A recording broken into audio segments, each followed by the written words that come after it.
Good morning. Today we are going to discuss about evolution of storage architecture. So we already know that a lot of digital data is created by individuals and organizations day by day. So organizations had organizations had centralized computer and information storage devices in their data center.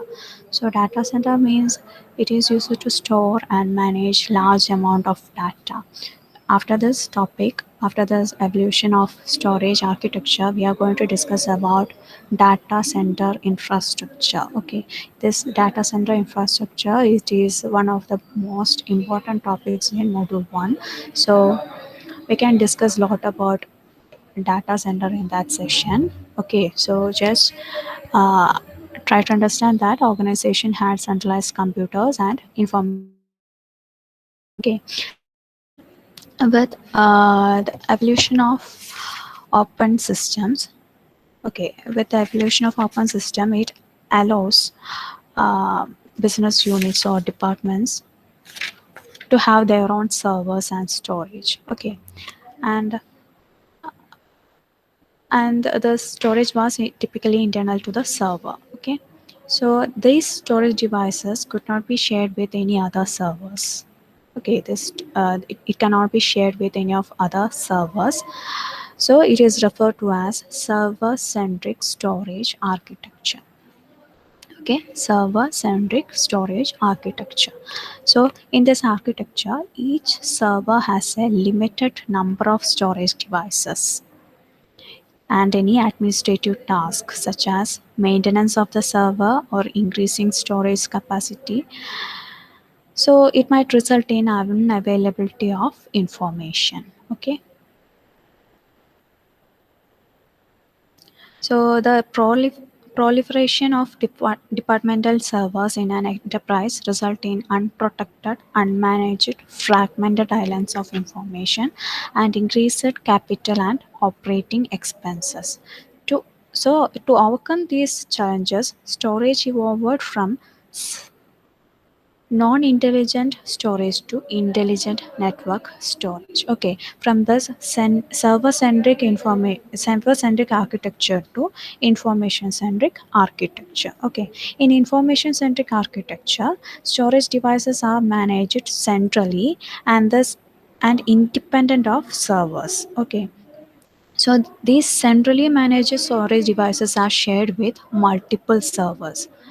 In server centric storage architecture, we cannot share the storage devices with any other servers, but here in information centric architecture, here we are sharing the centrally managed storage devices with multiple servers. Okay, so when a new server is deployed in the environment, storage is assigned from the same shared storage devices to the server. Okay, the capacity of shared storage can be increased dynamically by adding more storage devices without impacting information availability. So, in this architecture, information management is easier and cost effective.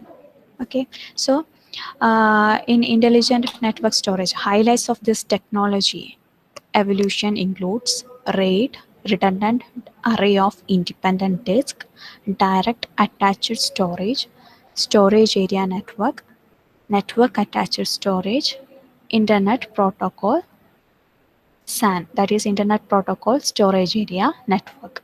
Okay, so redundant array of independent disk, and this technology was developed to address the cost, performance, and availability requirements of data. It continues to evolve today and is used in all architecture, storage architecture such as DAS, SAN, and so on. Okay, so in DAS, direct attached storage, this type of storage connects directly to a server or a group of servers in a cluster. Okay, and other storage can be either internal or external to the server. So we have internal DAS or external DAS, and external DAS external DAS elevated the challenges of limited internal storage capacity that we are facing in an internal DAS. Okay. Next one is storage area network, SAN. This is a dedicated high performance fiber channel network to facilitate block level communications between server and storage.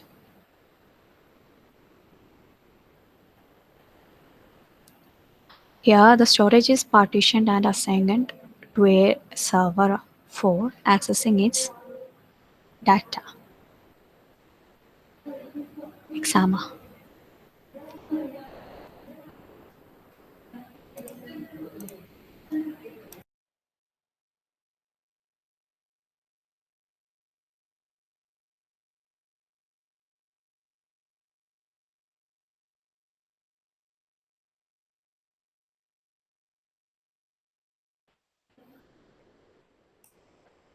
So here, storage is partitioned and assigned to a server for accessing its data. And it offers SAN offers scalability, availability, performance, and cost benefits compared to DAS. Next one is network attached storage. So this is dedicated storage for file serving applications.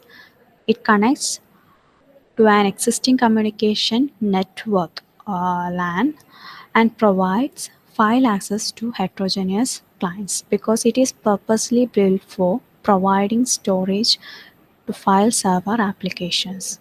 It offers high scalability, availability, performance, and cost benefits compared to general purpose file servers.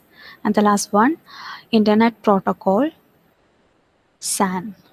Internet Protocol Storage Area Network (IPSAN).